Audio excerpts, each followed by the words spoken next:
Hello everyone! So today I just want to give you some general tips for improving your posture and flexibility. These are things that I feel would have been really helpful for me to know when I was first starting out. And I just want to remind everyone that I am not a doctor or a physical therapist, so if you do have any concerns about your health, it's always best to speak with a medical professional. The first thing I'd like to discuss is the difference between pain and discomfort. And this is a tricky one because the line between the two is quite blurry. The best way that I can describe this is if you get a massage, it can be very uncomfortable, but there's also a general sense that it's doing something really good for your body. In the same way, if you have a hard workout, you might be sore the next day, but that also means that you did something good for your body the day before. However, if you sprain your ankle, that just hurts and it's painful and you know it's not doing anything good for your body. So as you're doing your exercises, try to notice this. If something is uncomfortable, that's probably a signal that you should slow down and proceed with caution, but it doesn't necessarily mean don't do it. If you feel that it's helping your body and you're seeing results with it, you should probably keep trying it slowly and carefully. However, if something just hurts, that's always a sign that you should stop what you're doing. You never want to try to force things when you're improving your posture and flexibility. So the next thing I want to talk about is building strength. When I first started out, I mostly focused on stretching and it helped some, but my progress was really slow. I started improving a lot more quickly when I also focused on building strength, and here's the reason why. It allows you to have so much more control over your movements, and it helps you get into much deeper and healthier stretches. Just to give a couple of examples, if you've watched my forward bend video, you know that I put a lot of emphasis on engaging my back because this allows me to get into a deeper stretch in my hamstrings.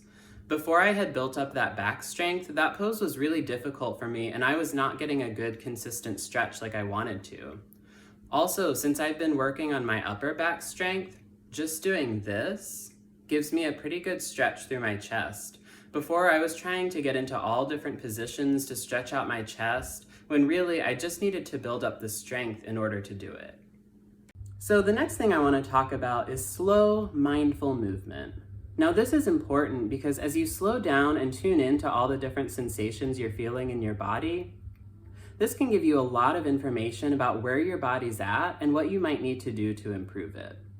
So when I'm doing my exercises, I like to go really slow, and this allows me to feel in detail all the different sensations as I do the movements. And this gives me information like maybe that exercise is just too much for my body right now and I need to do something else, or maybe I'm extra tight today and I need to be careful with it, all different types of things like that.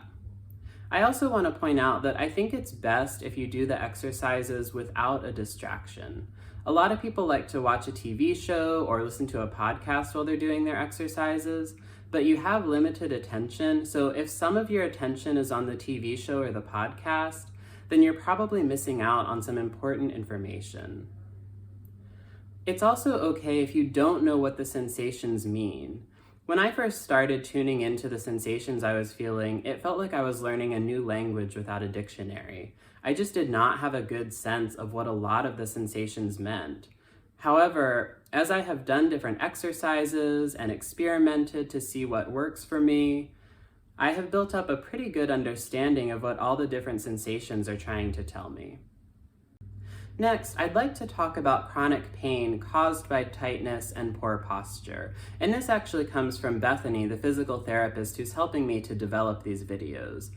And she said that the longer something hurts, unfortunately, the longer it takes to retrain the brain that actually you can experience more things than pain in that area, and certain movements can be safe as long as you do them slowly and carefully. It's not the case that everyone will always be able to heal, but for a lot of people, it is possible.